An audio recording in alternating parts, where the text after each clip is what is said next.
শহরের ব্যস্ত রাস্তায় প্রতিদিন সকাল ৭টা বাজতেই রিকশা নিয়ে বের হন আবুল হোসেন। ২৫ বছর ধরে তিনি এই শহরে রিকশা চালান।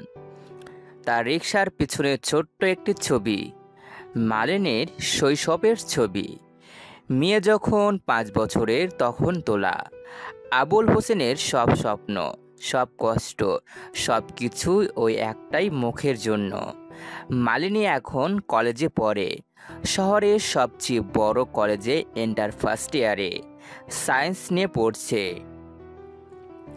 স্কুলে সে সবসময় ফার্স্ট হতো, সে চায় ডাক্তার হতে, বাবার মতো একজন কষ্টকিষ্ট মানুষের পাশে দাঁড়াতে। প্রতিদিন বিকেলে ক্লাস শেষে মালিনীর বাবার জন্য গরম চা বানিয়ে রাখে। বাবা ঘরে ফিরলেই মেয়ের হাত ধুয়ে দিয়ে বাবা ঘরে ফিরলেই মেয়ে হাত ধুয়ে দিয়ে বলে, বাবা তোমার চা। আজ বেশি রোদ ছিল? আবুল হোসেন মুচকি হাসেন। তোর হাসিটাই আমার রোদ ছায়া রে মা। তারা খুব ধনী না, বরং অভাবের ভিতরে দিন চলে। একখানা দোতলা ঘর, একটা পুরানো ফ্যান আর একটা ছোট্ট টিভি, এনে সংসার, কিন্তু ভালোবাসার কোনো কমতি নেই। একদিন মালিনীর কলেজের বিজ্ঞান প্রদর্শনীও হবে, সবাই প্রজেক্ট বানাবে। মালিনীর দরকার একটা খরচ, প্রজেক্ট বানাতে প্রায় ১,০০০ টাকা। সে বাবাকে কিছু বলতে চায় না, জানে বাবা সারাদিন কষ্ট করে আয় করেন বড়জোর ৩৫০ থেকে ৪০০ টাকা। তবুও একদিন সাহস করে বলে, বাবা একটা প্রজেক্ট করতে হবে। আবুল হোসেন একটু চুপ করে থাকেন, তারপর বলেন, আচ্ছা মা, আমি ব্যবস্থা করব। পরের দিন থেকে তিনি আরও বেশি রিক্সা চালাতে শুরু করেন। দুপুরে খাবার না খেয়ে চালান, রাতে ফিরে দেরিতে। ১ সপ্তাহের মধ্যে ১,০০০ টাকা জোগাড় করে দেন মেয়েকে। মলিনীর চোখে পানি চলে আসে। তোমার শরীর খারাপ হয়ে যাবে বাবা, তুই যদি ডাক্তার হোস আমি আর কষ্ট পাবো না মা।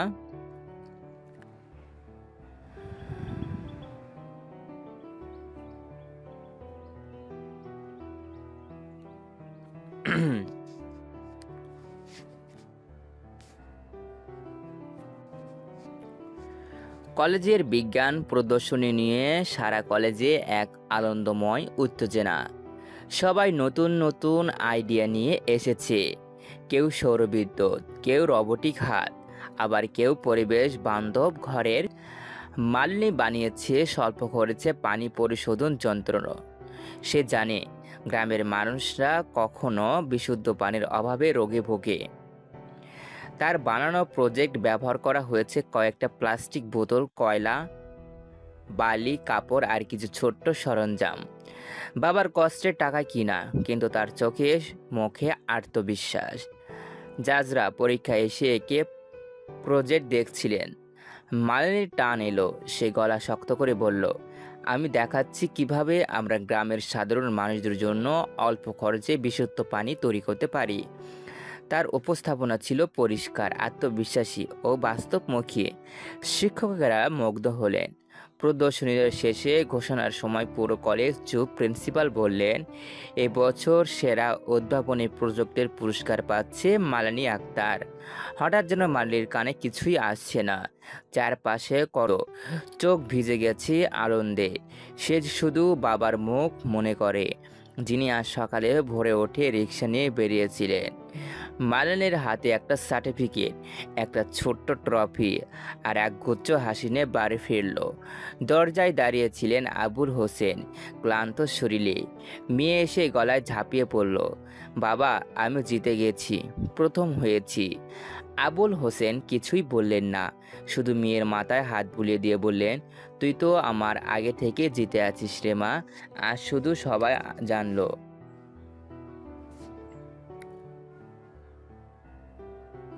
নেক্সট।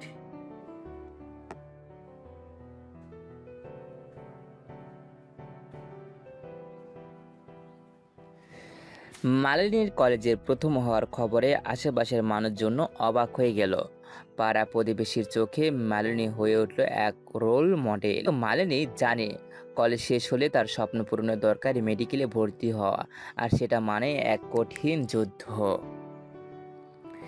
মেডিকেলে ভর্তি পরীক্ষার প্রস্তুতি নিতে হলে ভালো কোচিং দরকার, অথচ ভালো কোচিং মানে প্রতি মাসে 3 থেকে 4 হাজার টাকা খরচ।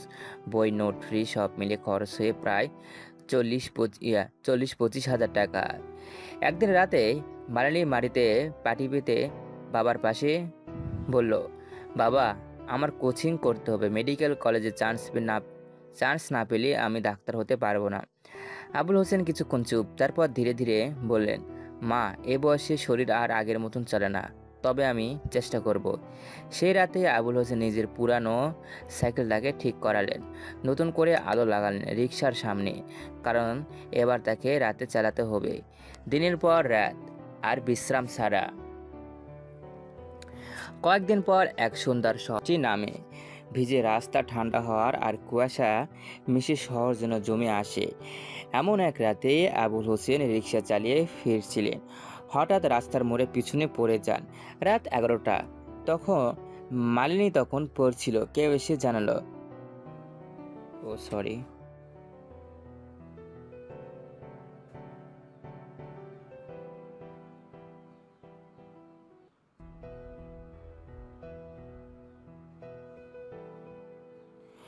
মালিনীর আব্বু হাসপাতালে। দৌড়ে যায় সে, দেখে বাবা স্ট্রেচারে, ডান পা ভেঙে গেছে, চিকিৎসা দরকার, ওষুধ দরকার, আর দরকার বিশ্রাম। ডাক্তার বললেন উনি অন্তত 1 থেকে 2 মাস রিক্সা চালাতে পারবেন না। মালিনী চুপ, চোখের জল আটকে রাখে। এবার হয়তো কোচিং ছেড়ে দিতে হবে, হয়তো মেডিকেল ভর্তি আর হবে না, বাড়িতে চাল কেনার টাকাও নেই। তবুও সে বাবার কপালে পানি দিয়ে বলে, বাবা, এবার আমি শুধু ভালো হয়ে ওঠো। মালিনী নিজেই রাস্তা নামবে।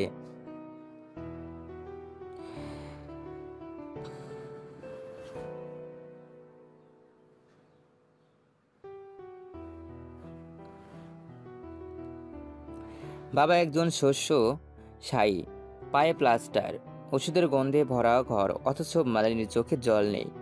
সেখানে আছে আগুন। নিজের ঘরে বসে সে সিদ্ধান্ত নেই, আমি থামবো না, আমি ডাক্তার হবই। পরের দিন সকালে মালিনীর স্কুলের কয়েকটা ছোট ছাত্রীকে পড়াতে শুরু করে। দিনটা ভাগ করে নেয়, সকালে টিউশনি, দুপুরে বাবার সেবা, বিকেলে নিজের পড়াশোনা, রাত সেলাই মেশিন, ব্লাউজ বানানো। বাবা ছোটবেলায় মারা গেছেন, মা ছোটবেলায় মারা গেছেন, তাই মালিনীর একাই সব করতে হয়, রান্না, কাপড় ধোয়া, বাবার ওষুধ দেওয়া, সব। কিন্তু একটাও অভিযোগ নেই। কোচিংয়ে টাকা নেই, তাই ইউটিউবে ঘেটে ঘেটে মেডিকেল সাজেশন দেখে, পুরনো বই জোগাড় করে এক বন্ধুর কাছ থেকে অন্য ফটোকপি করে, রাত জেগে পড়ে, আবার ভোরে ওঠে বাবার মুখে পানি দেয়। একদিন বন্ধু জাহানারার মা তাকে বলল, এই বয়সে এত পরিশ্রম, সব মেয়ে তো বিয়ে হয়, তুই এসব করছিস কেন? বিয়ে হলে এক পরিবারের দায়িত্ব নিতে হয়, আর আমি তো এখনো নিজের বাবার দায়িত্বই ঠিক মতো নিতে পারিনি।